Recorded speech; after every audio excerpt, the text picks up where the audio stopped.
Hello, assalamu alaikum everybody. Hope you're all safe, sound, and healthy. And I'm back. We'll begin with the extremely local news and then go on to a national level. The extremely local news being a sort of a continuance of the past podcast, in which, as I said, for the first time, in the history of our neighborhood, there was this really fierce, almost cat and dog fight sort of a thing going on between three parties that were running the elections, for the office, for the society office. And because this was the first time that it ever happened, and because we're all friends and neighbors, as I said, and we all know each other in every single party. So, in all the discussions that I've had with each and every party and their members, it was very, very clear that all three parties were being pitted against each other by some invisible hand, and that all three parties were being politicized, and that all three parties seem to have the idea that PMLN, that a member of PMLN was involved with each one of those parties. So in other words, one party would claim that there's PMLN behind the other party would say there's PMLN behind the other party, and yet they're all PTI. All the parties are PTI because our society is 100% PTI.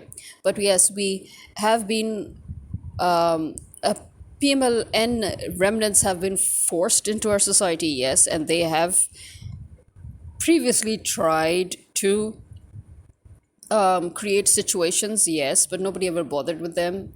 But the fact that I find very, very strange is that such a small society as ours, which is just a neighborhood, it's just a residential neighborhood, why is it so important all of a sudden for the illegal government to interfere in the elections of a residential area? It's really weird, okay? I find that really weird, to be honest. And not only that, it's not just our neighborhood. In fact, the whole strip, all the neighborhoods along the strip of our area, of this part of the city, they're all 100% PTI supporters and members and voters. And so, it's weird that they would try to politicize what is so obviously just a residential matter, a neighborhood matter. It's all about just keeping our neighborhood clean. It's all about keeping our neighborhood safe. It is true that we are surrounded at the back. We are not surrounded, but I mean, we are at the back of the society. There is a strip that belongs to PMLN. Their members, their supporters, their voters. But again, why try to create a problem within our society? I don't know. Yes, I mean, we've had MPAs and MNAs of PTI in our society. Our society is hardcore PTI. Get it? But still, doesn't make sense. But anyway, from what I talked with all the three parties, from what I understood was that somehow they were pushed and pitted against each other, and they were manipulated. Somebody tried to manipulate. But because we have such decades old friendships, and because we know that at the end we all have to live together, we all have to be with each other, we all have to help each other at the end of the day when anything goes wrong. So thankfully, things did not get worse. But the hype that was created in our elections, the fact that our elections actually got covered in the local city news channel, that was, something as well that sort of added to my belief that there is something or someone that is trying to politicize the whole situation and trying to create a situation, because there's only two ways that a local channel would suddenly be interested in our elections. Okay, one, there's probably somebody who lives in our society, a resident of our society, who decided that he could sort of make progress in his career, and what better way than to help create a hype within the society's local elections, and then broadcast the process of the polling and the elections and stuff, right? Just to build their career. I mean, we do know that journalists and people in the media are known to do that. Not just journalists and people in the media, but nowadays the culture is such that everybody, just in order to build their career or in order to make progress or in order to get a promotion, they will create anything out of thin air or they will just make anything out of anything in order to use it to their advantage and their benefits. So here's one possibility. So maybe we have somebody living in our society who works at that local channel and they decided to just make the most of it.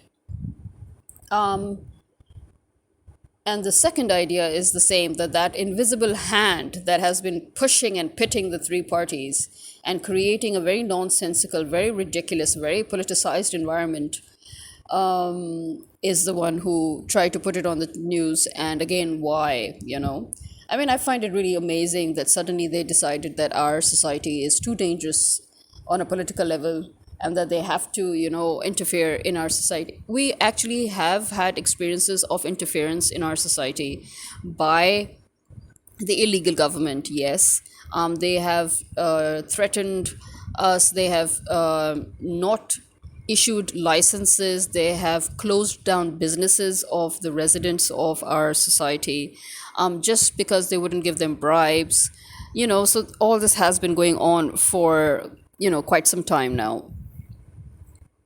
So yeah, I mean, it's not surprising, I guess, that you know they would now decide to interfere in our elections. But still, I do find it a bit odd. But anyway, it is a fact that this time, for the first time in the history of our neighborhood, the elections were so hyped. A lot of money was spent. A lot of money was wasted in all the wrong places, and there was, almost a cat and dog fight. But finally, anyway, the new group that has, you know, the first timers have won, and now everybody's going to see what they do, what they manage, and how they manage. And my point is that it doesn't matter who wins. All the three parties, their members, those members of theirs who have connections, who can use those connections to get stuff done, they need to work together. They need to be allowed to work with each other so that they can get things done. Because at the end of the day, that's what people want. People just want stuff to get done. And that's all. So here we have that. Now, on the other end, when we go on a national level, Kashmir is quite a burning issue right now, and very rightfully so. Remember, if I said last time that America has to fulfill the promise that the British made to India, that Pakistan is not supposed to be a sovereign state and Pakistan will eventually be put back under the Indian regime or under the Indian umbrella. And you can see the process. You can see the process has begun. They have not only disturbed the whole dynamics of Pakistan's politics. Once again, as I said, because right from the start, the British left traitors in the army. And the job of the Pakistan army was not to secure Pakistan. It was not to ensure Pakistan's stability, but it was to ensure that anybody and everybody that would work for the interest of Pakistan needed to be removed. As we know, this started off by killing the founder of Pakistan, Qaid-e-Azam Muhammad Ali Jinnah, and then they went on to steal the mandate of his sister when she won the elections, Fatma Jinnah, and not only steal her mandate, but then proceed to kill her too.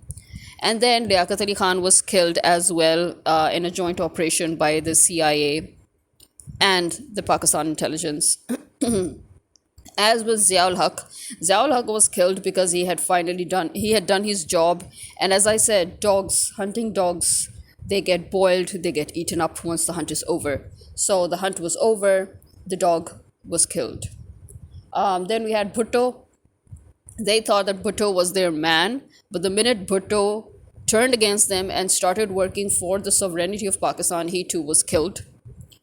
And now his whole family are, born to serve the Americans, and they cannot work for the sovereignty of Pakistan as it is.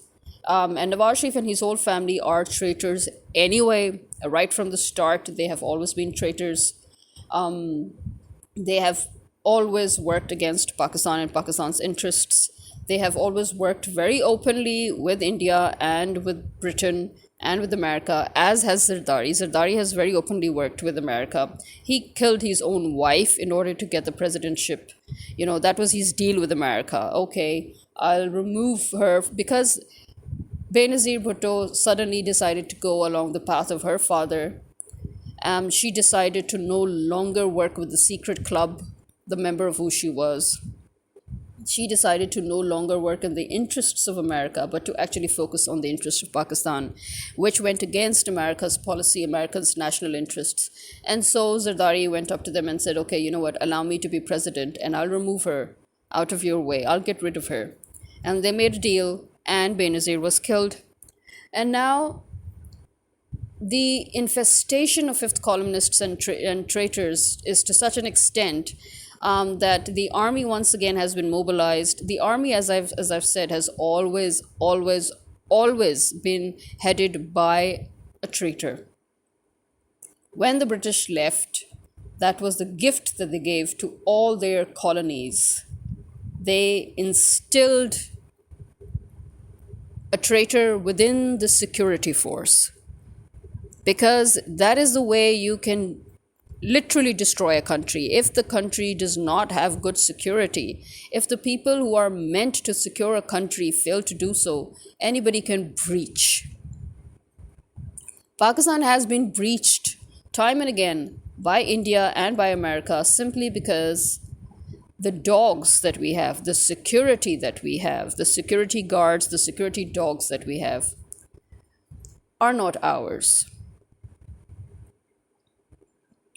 And now, as we know, Britain's promise to India of, breaking up Pakistan and never allowing Pakistan to be a sovereign state is bearing fruit. The hard work of America, India, Britain is paying off now. It's beginning to show, right? And you can see it in this way, that although India is always at the brink of division, and India is always at the brink of breaking up, because India was really never one country. India was made into one country by the Muslim rulers. And when the British came, they could not handle all that. And so when they left with destruction in their wake, and India was broken up again. Except this time, India was broken up into three big pieces: Pakistan, Bangladesh, and India. Now, Bangladesh cutting off from Pakistan, as I said, was the original plan. But we need to remember that the Bangladeshis were the ones who were the most loyal to the founder of Pakistan. They were the most loyal to Pakistan. They were the most loyal to Fatma Jinnah. And they paid for it. They paid for it again at the hands of the traitors that were instilled by the British in the army. So notice how the army is always behind every single implosion, every single explosion, every single division, every single war, every single breakup in our country. The Bangladeshis were so generous that they actually even allowed West Pakistan, which is now Pakistan, to be the seat of the governance. Although one could argue that Bangladesh is larger, it's huger, the population is more, the land is bigger. But they were so generous, they were so loyal, that they even allowed West Pakistan to keep the seat, the political seat, the governance, the parliament. Everything was supposed to be in West Pakistan. And how were they rewarded for that? They were rewarded for being loyal to Pakistan by being removed from Pakistan, by being forced to create Bangladesh. And it is very, very clear that America and India were very heavily involved in that process. America was losing badly at Vietnam, and they had a place to fall to, and they decided to fall onto Bangladesh. And so they worked with India and created Bangladesh. This is what happens when you create a division amongst people who actually have a common cause. And when you create a rift between them, then it's very easy to break them up for life, even if they know they're being used, even if they know they're being manipulated. But the hurt becomes real. And that is what people always bank on. As I gave a very small example of how the three parties within our residential area, our neighborhood, and our neighborhood is not a big neighborhood. It's a small cooperative society with very few members, and yet the way that the whole election campaign was politicized, the way that old friends were tried to be pitted against each other, the way that it was politicized, the way that they almost went into an actual fight with each other. But thankfully, because some of the oldest friends, even though they were divided and they were each in different groups, but their friendship was so important to them, maturity, decency was so important to them, that they held fast and they held on. And everything went smoothly, thankfully. That still needs to be understood here, that how long can one continue to hold on? And that is exactly what America has been banking on. 70 years, 70 plus years of forcing rifts between people. America was responsible for the civil wars in Nigeria. America was responsible for the conflict in Syria. America was responsible for Egypt. America was responsible for Libya, for Lebanon. America is responsible for what is going on in Palestine by putting foreign nations into other nations and kicking out natives. That is what Europeans and Americans have been doing.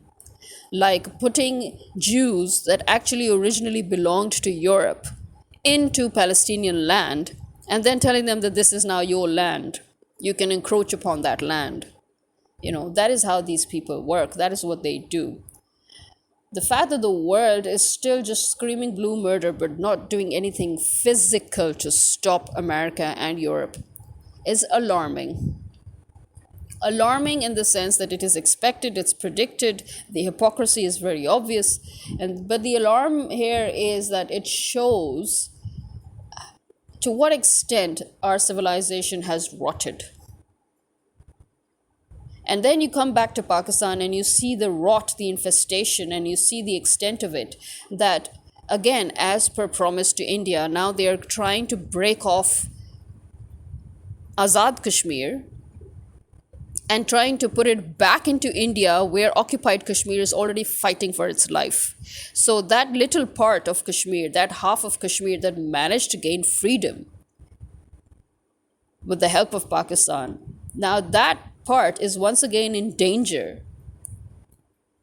of being cut off and once again going back into occupation, which is a very imminent, very, very real danger, because Bangladesh, a huge country that was so loyal to Pakistan, so loyal to the concept of Pakistan, that even though originally Bangladesh and Pakistan were always supposed to be two states, when Quaid-e-Azam worked with the Bengali leaders in order to create an independent state, it was not to create one independent state, it was to create two independent states. And that is mentioned. The word states is mentioned in the original declaration. But the fact that they were so loyal to Quaid-e-Azam, because of the way he fought with them and he fought for them, they repaid him in kind by sticking by him and by his sister for as long as they could, until they finally were obliged to bow out and break off. Okay? So similarly, Kashmir originally is an independent state. It was always an independent state, and it was not, it wanted to be a part of Pakistan, but at the same time, there was this strong notion that they wanted to be independent. And literally everybody in Pakistan and around the world everybody's been waiting for the two halves of Kashmir to get together so that they can finally tell us what they want. Do they want to still be with Pakistan, or do they want to be independent? Either way, they need to be accommodated. But now we are at that situation where America has not only entered occupied Kashmir with the Zionists, with Israeli Mossad. Not only are they active in occupied Kashmir, but they have finally now pierced through the other part of Kashmir that is free, the independent Kashmir, which is part of Pakistan or which is linked to Pakistan at the moment. And how have they done that? By again, once again, using the army, using the Indian government and using the Pakistani army to fulfill that cause. Because America needs Kashmir. America needs Kashmir's borders plus resources. Remember, Kashmir's waters. India is not in love with Kashmir. India has no love lost with Kashmir. India's sole purpose of occupying Kashmir is water resources. I told you before that whenever you see your governments fighting for resources, creating shortage of resources, understand they're prepping for war. They will take everything from you and they will store it for their future purposes for war. And right now, the fact that they're eyeing the water resources can tell you everything. Once they control the water resources, they can control the war in Asia. So you have the occupied Kashmir and you have independent Kashmir, and you have your source of water reserves and water source. Okay?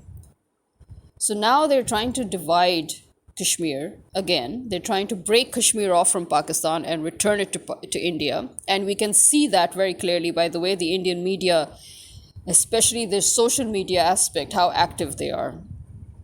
As we know, India has always tried to use Balochistan against Pakistan, and they recently have activated the raw agents in Balochistan in order to create a rift once again between Balochistan and Pakistan altogether. But obviously, Pakistanis are not fools.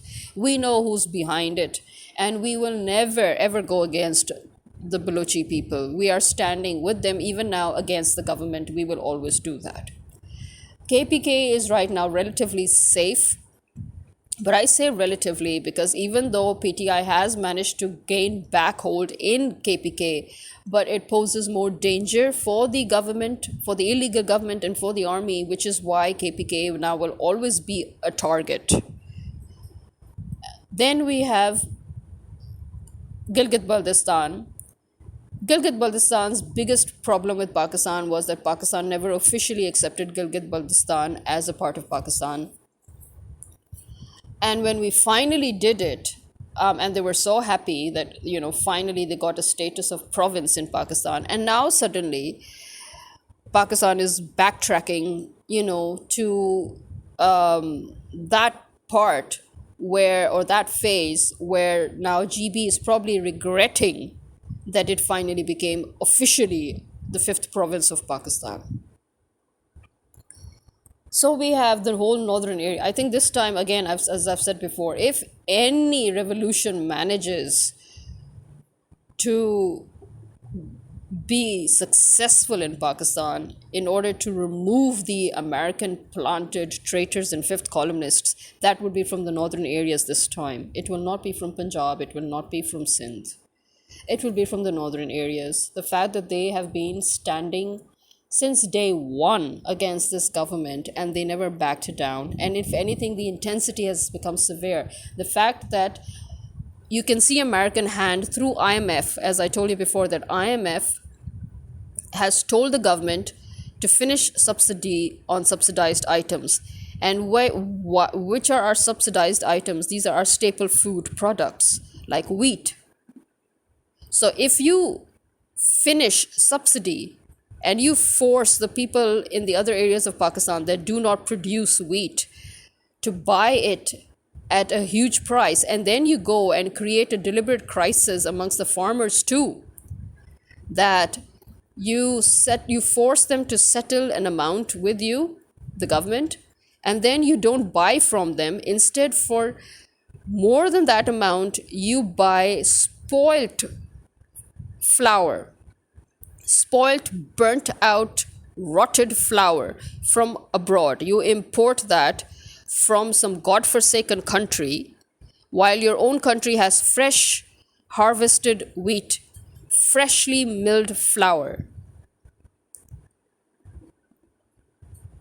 So what do you think you're trying to do here? Do you think people are fools? They don't know what you're doing. They know that, like how you forced people to smuggle rice out and you had India selling Pakistani rice as Indian basmati. almost destroying the rice industry in Pakistan. That was Zardari did that when he was president last time.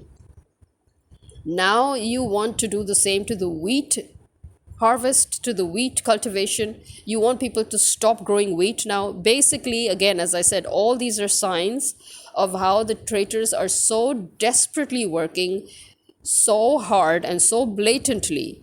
They're so blatantly committing treason. They're so blatantly working against the interest of the country. They're so openly destroying every aspect of your country so that your country can buckle down and then be friendly occupied by India and America. America will swoop over for a friendly occupation and then India will interfere, just like how they've done in Afghanistan.